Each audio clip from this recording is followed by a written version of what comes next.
Bangladesh Bharat match মানেই উত্তেজনার পারদ আকাশ ছোঁয়া, সেই ধরে দিবানির গল্প থেকে চোখ রাঙানির সূত্রপাত। ম্যাচের আবহে চিত্রনাট্যের পট পরিবর্তনে যে বিতর্ক হয়েছে এর আগে, সমসাময়িক ঘটনা প্রবাহ তাতে যোগাচ্ছে বাড়তি উন্মাদনা। ম্যাচের টিকিট বিক্রি থেকে সামাজিক যোগাযোগ মাধ্যমের রেষারেষি, সবখানেই মিলছে তার প্রমাণ। সব টিকিট সোল্ড আউট মাত্র কয়েক ঘন্টায়। অনেকে তো আলোচনাও তুলেছেন, চারিদিকে যে অবস্থা, পাকিস্তানকে ছাপিয়ে বাংলাদেশ এখন ভারতের সবচেয়ে বড় প্রতিপক্ষ কি না। এর উত্তরে নানা মুনির নানা মত থাকতেই পারে, তবে দুই দল যখনই মাঠে নেমেছে, ইতিহাস আর পরিসংখ্যান দুটোই বলছে মাঠ হয়েছে গরম। মাঠের বাইরের আবহাওয়া সরগরম করার যথেষ্ট রসদ এসেছে ম্যাচের পর ম্যাচে। এই তো গত ইমার্জিং এশিয়া কাপের ম্যাচে সৌম্য সরকারের সাথে বিবাদে জড়িয়েছিলেন ভারতের পেসার হর্ষিত রানা। দুজনেই তারা এবারে রয়েছেন চ্যাম্পিয়ন্স ট্রফির স্কোয়াডে। 2007 বিশ্বকাপে বাংলাদেশ করেছিল ভারত বধ। সেই ম্যাচে রাহুল দ্রাবিড়কে মাশরাফি বলেছিলেন ধরে দিবানি। 2015 বিশ্বকাপের সেই ম্যাচ নিয়েও তো কম জল ঘোলা হয়নি।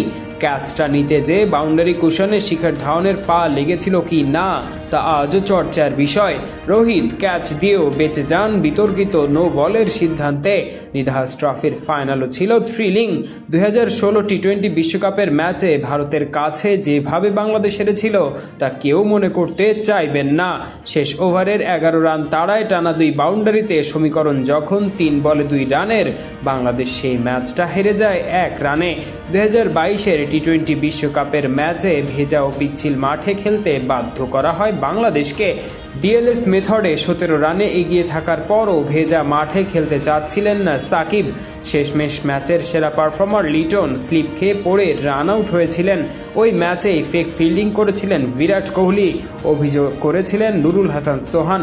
5 রান পাওনা ছিল বাংলাদেশের। তবে এত বড় ঘটনা বেমালুম অগ্রাহ্য হয়ে যায় অনফিল্ড আম্পায়ারের অবহেলায়। সেদিন বাংলাদেশ ম্যাচটাও হেরেছিল 5 রানেই।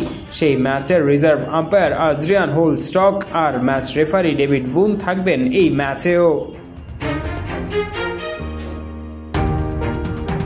নজরটা যদি মাঠের খেলায় ফেরানো হয় তাহলে দেখা যাবে নামের বিচারে এগিয়ে ভারত, পরিসংখ্যানও তাই বলে। তবে বাংলাদেশ ভারত ম্যাচে পরিসংখ্যান দিয়ে কি হয়? কিছুই হয় না। তার উপর চ্যাম্পিয়ন্স ট্রফির মতো একটা আসর মাঠে নামার আগে যে দলের নামে এত শত বিতর্ক, তার উপর আবার প্রথম ম্যাচ। গুঞ্জন আছে পিচটা নাকি হতে পারে একটু মন্থর। মিরপুরে এমন পিচে বাংলাদেশ খেলেছে হর হামেশাই। তাই 20 তারিখ দুপুর 3টা থেকে যে মহারণ শুরু হবে তার আগে পরিসংখ্যান নিয়ে কাটা ছেঁড়া অমূলক। ম্যাচ জমাতে যত রসদ দরকার সবটাই প্রস্তুত, অপেক্ষা শুধু ব্যাট আর বলের পাঙ্গার। পারভেজ ইমাম, অন ফিল্ড।